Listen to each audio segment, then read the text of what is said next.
Olá, meus alunos. Então, vamos agora iniciar uma explicação para o primeiro ano, né? O primeiro ano, primeira semana do PET 3. Então, é isso aí, pessoal. E desse PET 3 eu vou tentar lançar vídeos todas as semanas para o primeiro ano, beleza? Então, vamos lá.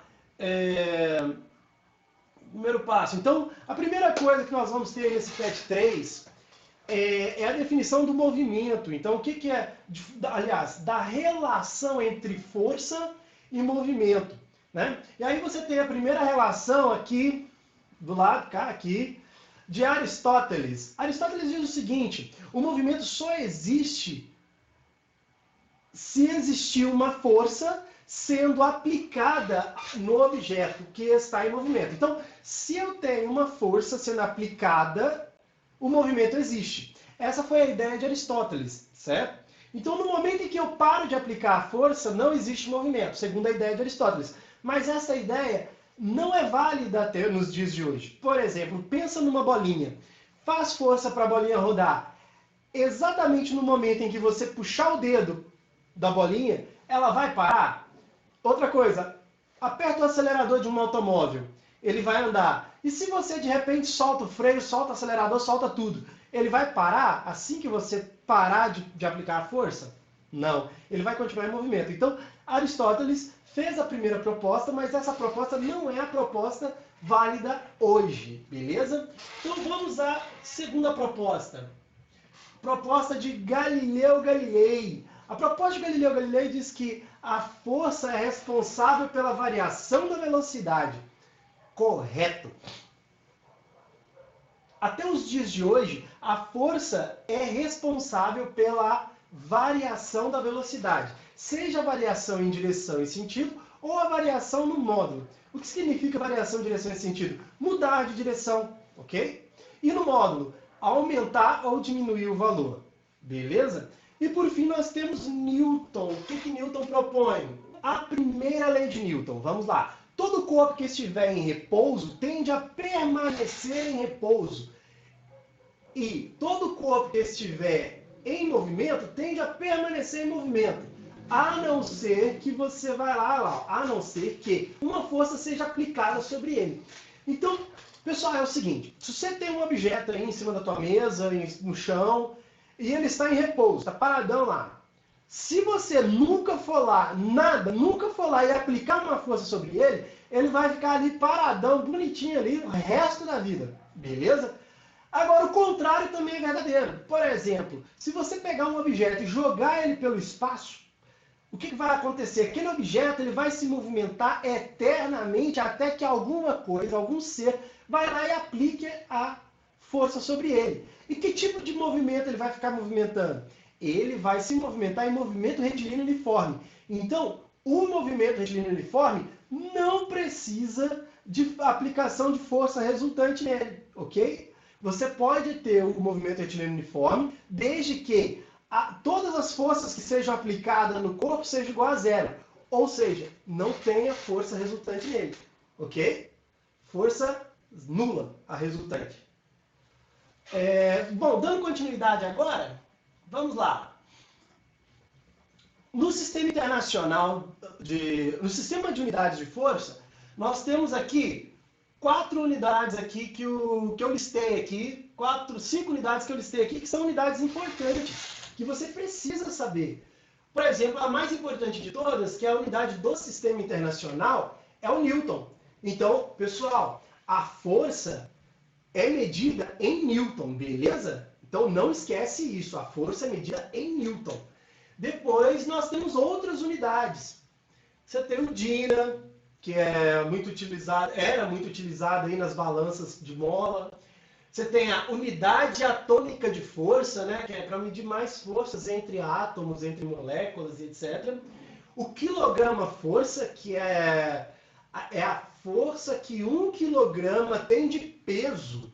Aí você fala assim, mas professor, peso? 1 quilograma não seria o peso? 1 quilograma não é. Quilograma é a unidade de massa.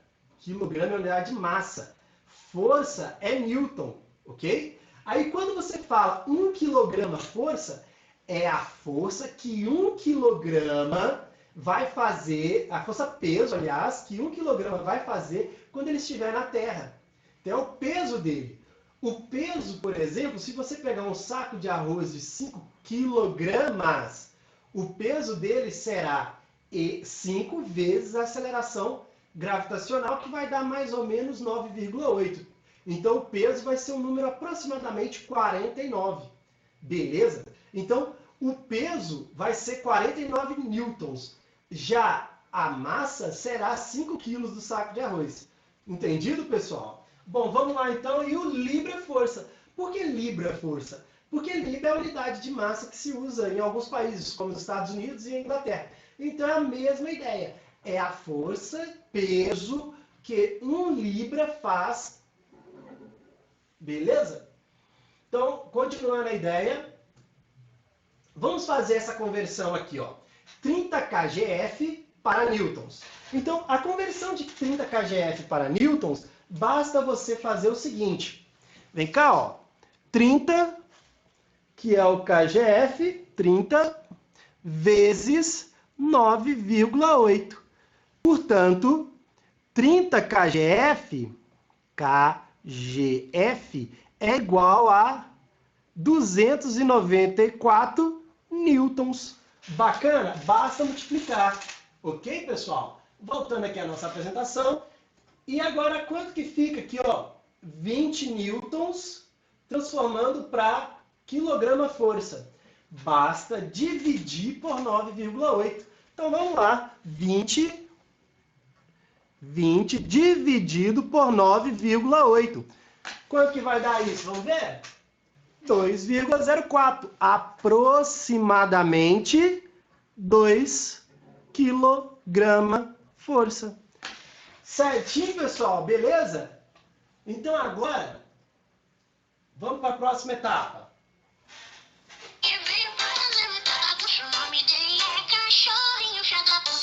Temos aqui a imagem do cachorro e do menino puxando o cachorro. Observem que a força com que o menino puxa o cachorro é igual à força com que o cachorro puxa o menino. Se as duas forças são iguais e elas são contrárias, a resultante é zero.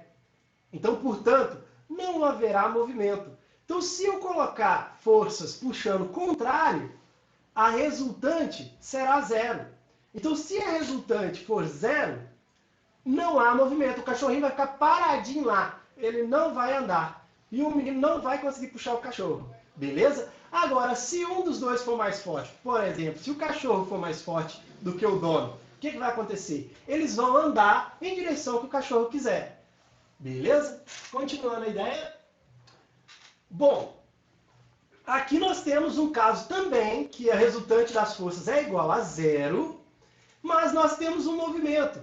Esse movimento aqui é o movimento dos planetas girando em torno do Sol, que se movimenta devido ao Big Bang, né? Que está aí movimentando, né, pelo espaço. O Sol não está parado no espaço. O Sol ele está em movimento no espaço.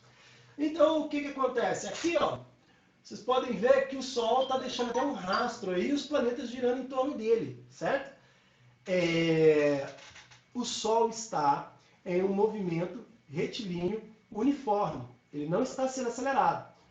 Aproximadamente. Porque se você considerar a galáxia está girando em torno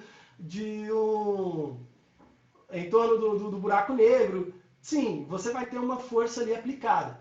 Mas, se você considerar somente a velocidade em que ele explodiu, digamos assim, que ele saiu da onde ele foi formado e ele está se propagando e viajando pelo universo afora, ele vai estar em movimento retilíneo uniforme. Ok, pessoal? Então, é isso aí. Tenham bons estudos.